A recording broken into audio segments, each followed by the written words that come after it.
Hé, Shalom Fred, comment vas-tu? Ça va bien. Mais dis donc, on est lundi, t'es pas au boulot? Ben non, tu vois, Purée, t'as de la chance. j'étais justement en train de lire la Mishnah du jour. Tu sais qu'on est aujourd'hui... Quel jour alors on n'est pas tout sommes-nous? seul d'ailleurs, on a nos amis de Beth Shoresh. Shalom les amis de Beth Shoresh. Avec Fred, nous avons vraiment le plaisir de partager aujourd'hui Oui. avec vous donc la Mishnah 16 du chapitre 2.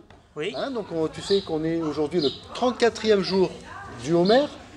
Et dans le calendrier hébreu, nous sommes donc le 19 Liar 5784. Super. Et t'as une Mishnah pour nous? Eh bien écoute, j'étais en train de lire la Mishnah 16 du Ok. jour, Ok. qui va dans la suite d'ailleurs des Mishnot que tu nous as lues. Et merci Fred, vraiment je profite de cet instant de ta présence pour te remercier pour tes enseignements, vraiment une bénédiction pour nous tous. Eh bien j'étais en train de lire la Mishnah 16. Si D'accord. tu veux, je peux la lire donc avec toi et on la lit ensemble. Donc la Mishnah 16 qui se trouve dans le chapitre 2 des Pirkei Avot. Mhm. Il avait coutume de dire, et il, c'est Rabbi Tarfon, il avait coutume de dire, tu n'es pas tenu de travailler le travail, mais tu n'es pas libre de t'en dispenser. Si tu as beaucoup étudié la Torah, une rétribution considérable te sera accordée, Mhm. et tu peux être confiant en ton employeur qui te rétribuera en fonction de ton labeur. Mais sache que la rétribution des justes est pour le monde futur. Hmm. Alors, ce qui est fort, mon Fred, c'est que il parle de terminer le travail, c'est marrant, parce que c'est étonnant. Nous sommes le premier jour de la semaine, ou dans nos C'est bon, contrées, alors on est en vacances c'est le là. premier jour du travail. Purée, il faut aller jusqu'au bout, quoi. Il faut aller jusqu'au bout, tu vois. C'est étonnant comment des fois les réalités se Donc, correspondent. Si j'ai bien compris dans la Mishnah que tu as lue, on est rétribué à la fin, c'est ça, si j'ai bien compris? Ou on n'est pas sûr d'être rétribué? Regarde bien, en fait, il n'y a pas de certitude qui sont vraiment annoncées dans cette Mishnah, parce qu'il y a aussi des conditions. Tu vois, il y a des si. Si tu as beaucoup étudié, la rétribution te sera accordée. Mais, et là tu vois le mais qui vient contrebalancer le si, c'est assez déroutant quand même, parce que normalement si c'est un si, ben, c'est acquis. Mais, et là ça reprend pas le si, mais la rétribution est pour le monde futur. Donc en fait le mais vient prolonger le si. Il y a une condition, mais attention, il y a quand même un prolongement à voir. Alors tu as parlé de monde futur, rétribution. Ça veut dire que sur Terre, j'aurai peut-être pas ma rétribution, c'est ça? Quelle question profonde, Fred. Il est vrai que on se rend compte que finalement, on peut prier, par exemple, demander des choses. On n'a pas forcément l'obtention, l'exaucement. Le Rav Emmanuel, ce matin, d'ailleurs, nous a rappelé que Ce il y matin, avait... non pas ce matin, tu veux dire samedi, au Oui, Shabbat. je testais, je testais Ouais, un peu il veut faire ton croire que orientation dans le temps. je maîtrise le temps. Et oui, donc en Ah oui, effet, donc à Shabbat, à il a Shabbat dit, ouais. matin, il disait donc que il suffisait pas seulement de prier pour obtenir quelque chose, ça dépasse notre raisonnement. Donc si je prends ce qu'a dit le Rav le samedi, et puis ta Mishnah, je peux prier, peut-être j'obtiendrai, peut-être pas, et peut-être j'obtiendrai même pas maintenant, mais dans le futur, c'est ça. Et- Je suis pas sûr d'avoir des choses. Et qu'est-ce que tu demandes dans ta prière? Ah, c'est Il y a- important ça. Ça c'est important. Peut-être parce que Yeshua nous dit, tout ce que vous demanderez en mon nom et qui fait la volonté du Père, vous l'obtiendrez. Mais ça pose pas une question, Fred? Ben, vous l'obtiendrez sur Terre ou pas sur Terre? Ah, ben c'est ça la question. Et tu as vu dans la Mishnah, il parle pas de lieu, il parle de temps. Dans le temps futur, dans le monde futur. Excuse-moi, il y a un monde et un futur. Il y a un temps et un espace. En hébreu, on appelle le Olam Abba, le monde à venir.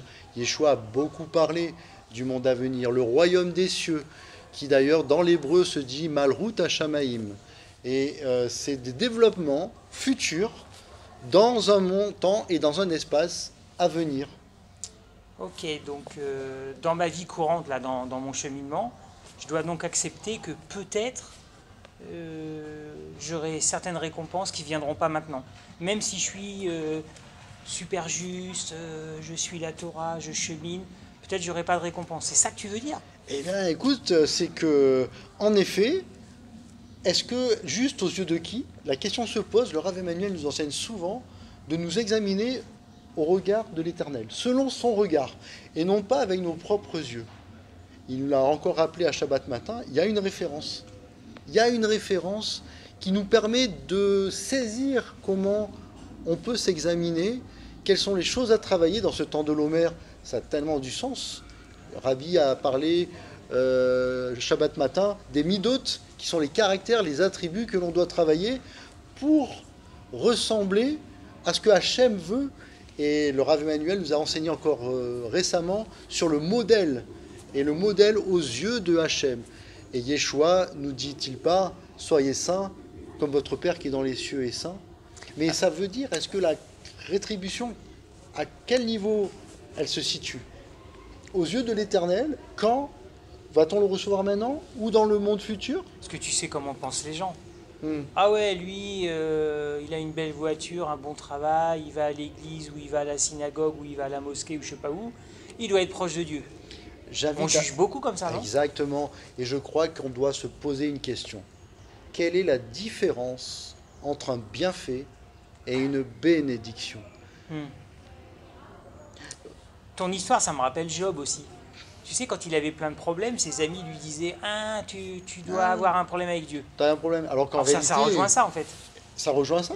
D'autant plus qu'il se passe des choses au niveau spirituel, céleste, que nous, on ne maîtrise pas. Ouais. Et ça pourrait expliquer Et qu'on n'a pas la rétribution. Je peux te lire une nos yeux. histoire que Yeshua a vécue. Ah oui.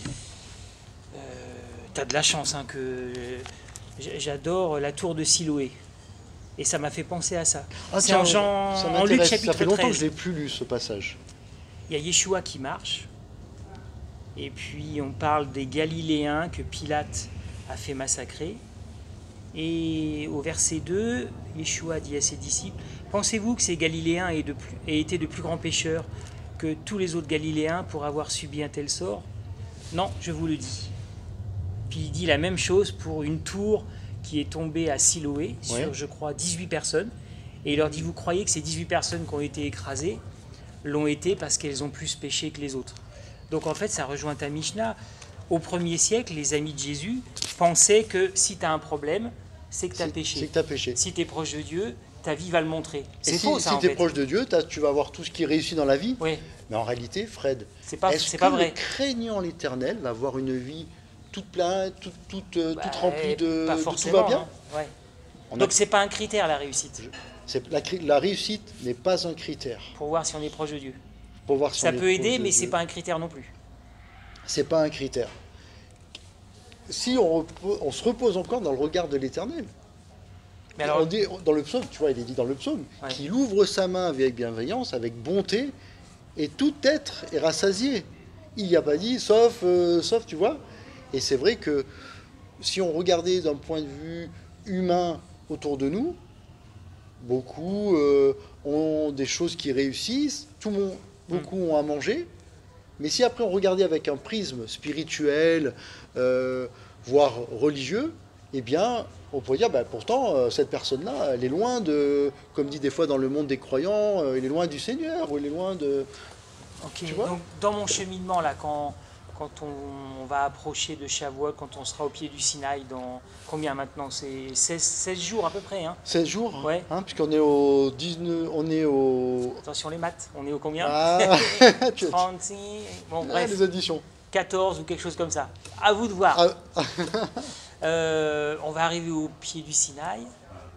La réussite que l'on a dans notre vie n'est pas un critère. Mais alors quel est le critère?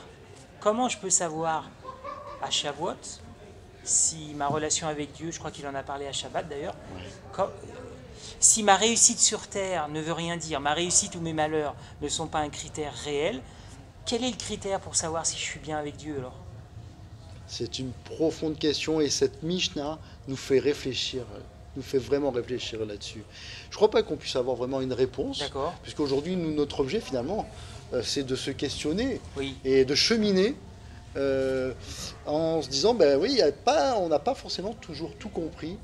Et quelque chose qui peut être rassurant et en même temps déroutant, c'est qu'on n'a pas le contrôle de tout.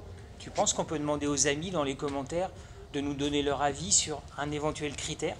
Vraiment, vos commentaires peuvent être vraiment très précieux et nous faire avancer tous, aussi bien Fred et moi, que tous ceux qui vont lire en ligne. Vraiment, oui, ce serait vraiment super. Je suis désolé, je dois y aller. Moi, je bosse, donc je dois te laisser.